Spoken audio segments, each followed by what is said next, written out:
माता की, भारत माता की, भारत माता की। वंदे वंदे वंदे। सिरसा की इस पावन भूमि पे आप सबने न्यारी राम राम। नाथ संप्रदाय के बहुत सिद्ध योगी बाबा सरसाई नाथ की कृपा भूमि के तौर पर विख्यात गुरु नानक देव जी, गुरु गोविंद सिंह जी तथा साहबजादे अजीत सिंह की पावन स्मृतियों को सहेजने वाली इस पुण्य धरा को कोटि कोटि नमन करता हूं। बोले सो निहाल, बोले सो निहाल। यह भूमि भारत की राजनीति के ताऊ कहे जाने वाले देवीलाल जी की भी कर्म भूमि रही है, जिन्होंने सिद्धांतों के लिए प्रधानमंत्री पद की कुर्सी को ठुकराया था। ऐसी पावन धरा को कोटि कोटि नमन करते हुए, जिस धरा ने महान किसान नेता और स्वतंत्रता संग्राम सेनानी सर छोटू राम जी को, सुर सम्राट पंडित जसराज जी को जन्म दिया हो, ऐसी पावन धरा को नमन करते हुए मैं आप सबका हृदय से स्वागत करता हूं, अभिनंदन करता हूं। मंच पर उपस्थित हमारे पूज्य संत श्री सौंदर्यनाथ जी, महंत श्री केशवनाथ जी, यहां की सांसद श्रीमती सुनीता दुग्गल जी,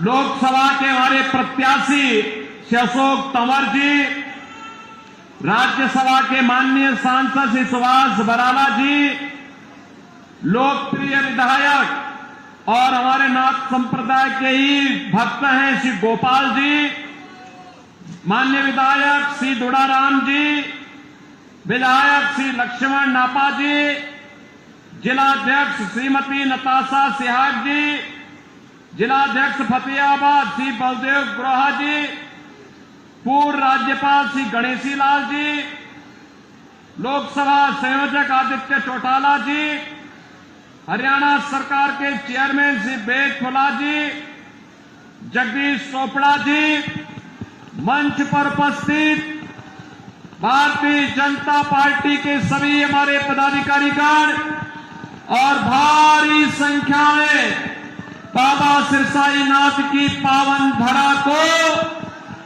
विकास और विरासत की भूमि के रूप में स्थापित करने के लिए यहां पर उपस्थित मैंने बहनों और भाइयों, आप सबका मैं हृदय से अभिनंदन करता हूं, स्वागत करता हूं। बहनों भाइयों, मैं बाबा गोरखनाथ की धरती से और मर्यादा पुरुषोत्तम प्रभु राम की पावन जन्मभूमि से आपके बीच में यहां पर आया हूं। भारत के यशस्वी प्रधानमंत्री और दुनिया के सबसे लोकप्रिय राजनेता मोदी जी का संदेशा लेकर के आया हूं, और संदेशा यही लेके आया हूं कि 4 चरणों के चुनाव पहले ही संपन्न हो गए थे, 5वां चरण आज चल रहा है, और अब पूरे देश के अंदर एक पहले 3 चरणों में 4 चरणों में जो लहर थी, 5वें चरण में वो सुनामी बन चुकी है, मोदी की सुनामी पूरे देश के अंदर। और एक ही स्वर गूंज रहा है, चारों ओर एक ही नारा गूंज रहा है, और वह है कि फिर एक बार, फिर एक बार, तीसरी बार, तीसरी बार,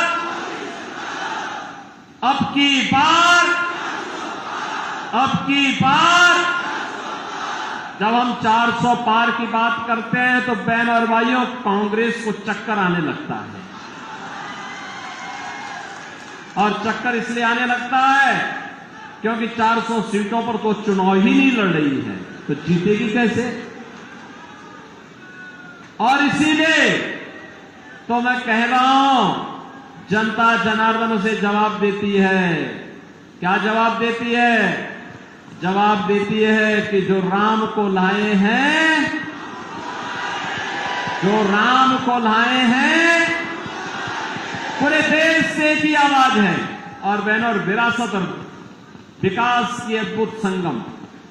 अयोध्या में रामलला आ गए और कांग्रेस को तो सत्ता की इतनी जल्दी थी कि करतारपुर साहब को ये भूल गई थी। तो मोदी जी आए, तो मोदी जी ने आने के बाद करतारपुर कॉरिडोर के निर्माण के कार्यक्रम को भी आगे बढ़ाया। गुरु नानक देव की पावन धरा को भी भारत का हिस्सा बनाने का कार्य आगे बढ़ाया। और गुरु गोविंद सिंह जी महाराज के चार साहबजादों ने, जिन्होंने सरहिंद के लिए अपने आप को बलिदान किया था, उनके नाम पर 26 दिसंबर की तिथि को वीर बाल दिवस के रूप में मनाने की घोषणा भी की है।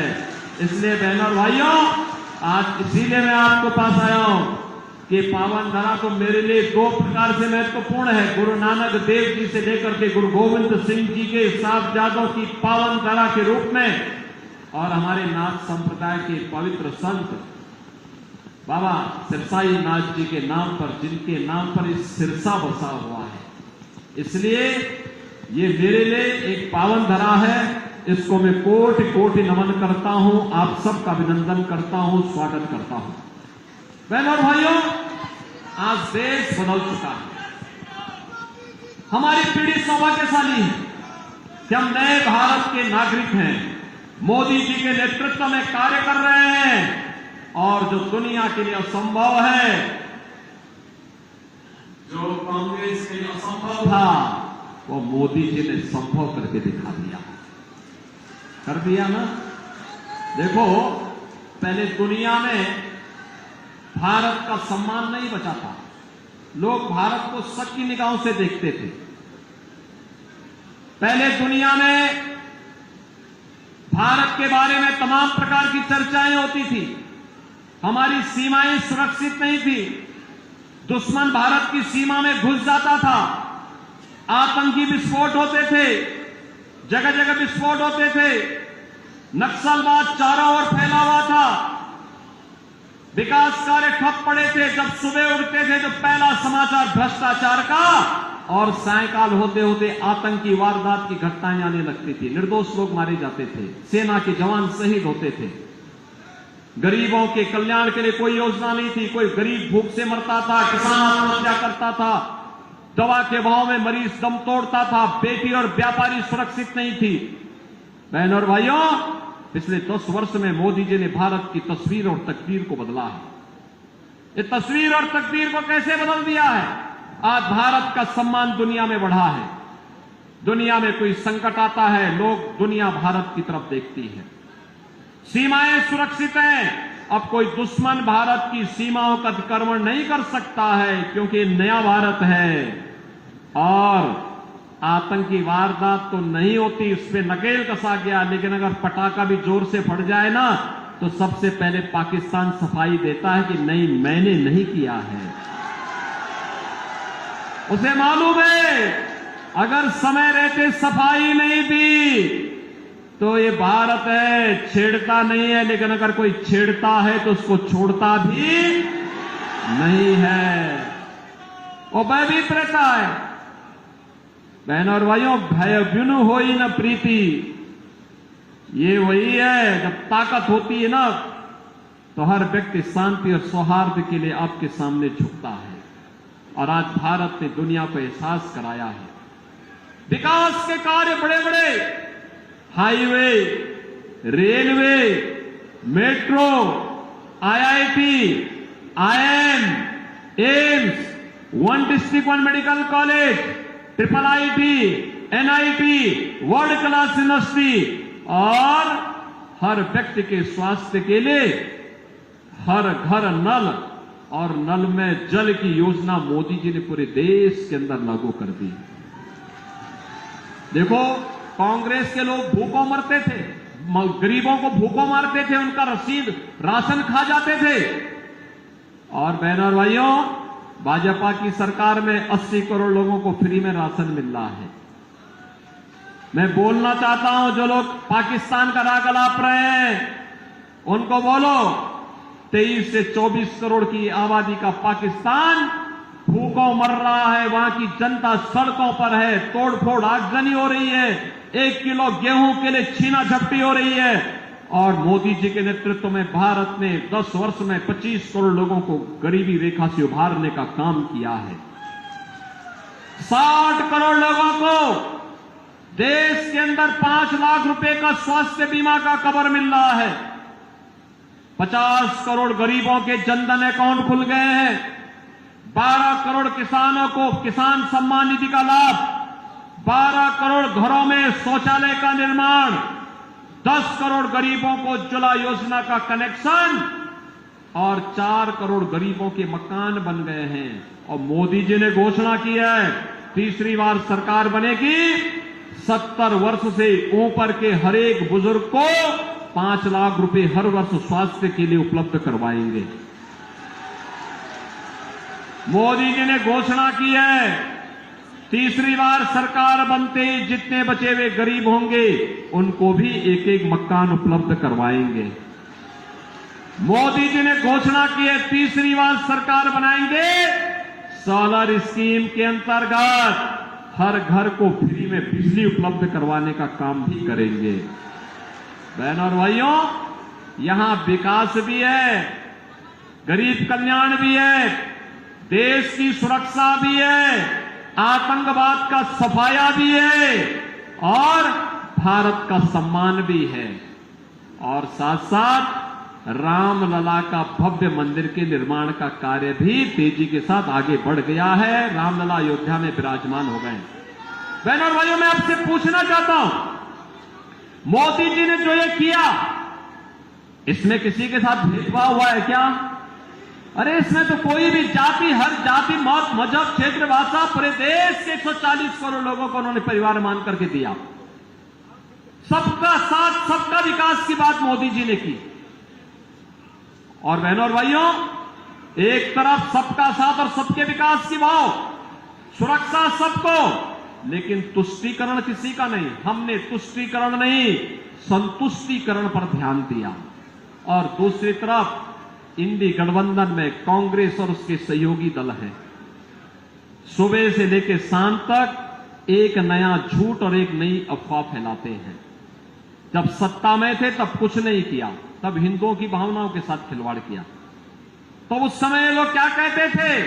कहते थे हिंदुस्तान के संसाधनों पर पहला अधिकार मुसलमान का है। अरे कहां हमारा हिंदू जाएगा, कहां हमारा दलित जाएगा, कहां पिछड़ा जाएगा, कहां अन्य गरीब जाएगा, कहां महिलाएं जाएंगी?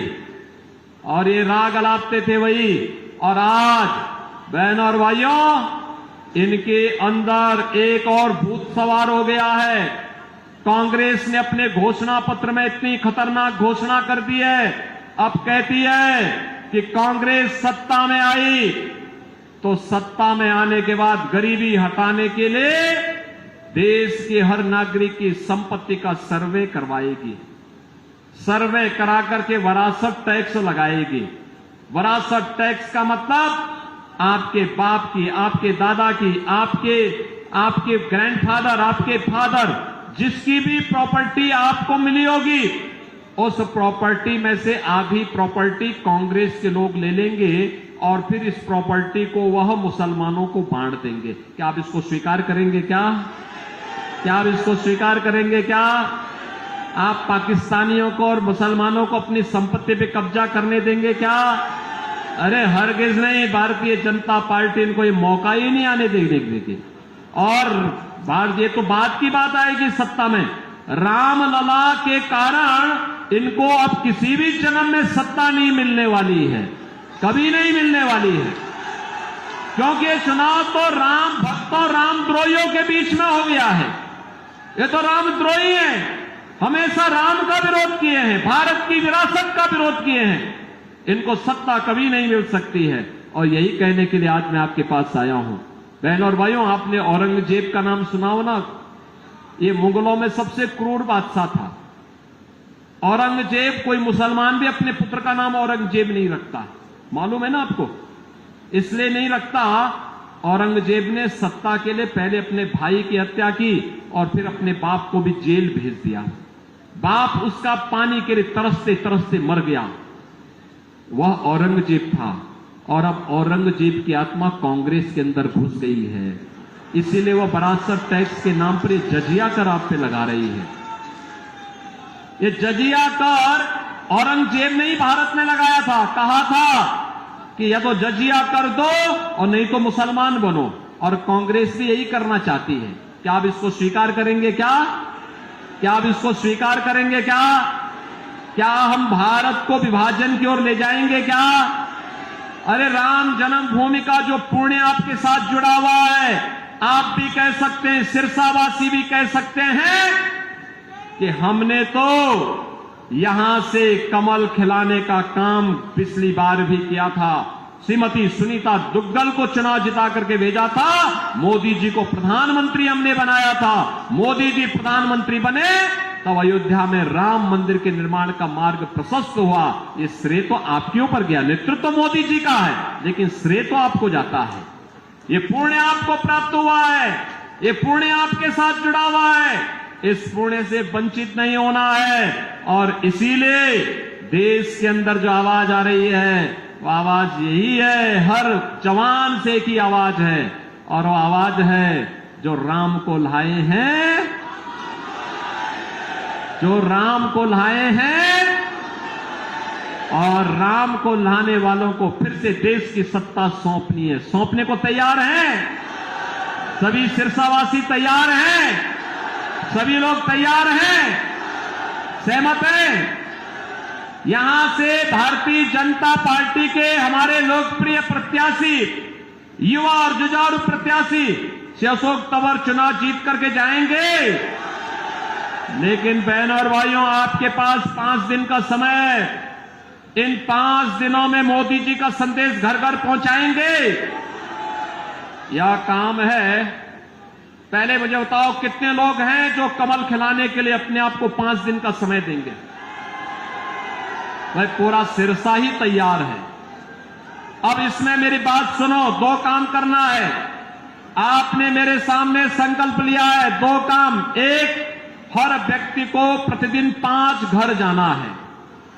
उस परिवार के हर एक सदस्य से मिलकर के उससे कहना है, 18 वर्ष से हर वयस्क मतदाता को बोलना है कि देखो, आत्मनिर्भर और विकसित भारत के लिए हमें मोदी जी को फिर से प्रधानमंत्री बनाना है। मोदी जी को प्रधानमंत्री बनाना है तो इसके लिए कमल खिलाना है। और श्री अशोक तंवर जब यहां से चुनाव जीत करके जाएंगे तो मोदी जी 400 पार के लक्ष्य के साथ जाएंगे। तो बहनों और भाइयों, सारी समस्याओं का समाधान करेंगे। जाएंगे 5 दिन में 25 घर।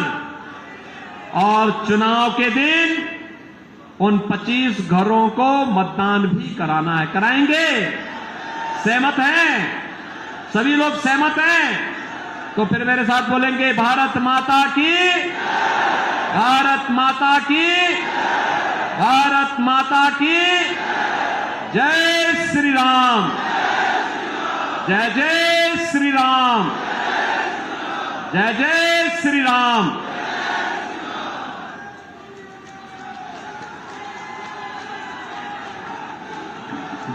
आप सभी माननीय योगी आदित्यनाथ जी के स्वागत में इतनी भारी संख्या में आप सभी का बहुत बहुत धन्यवाद।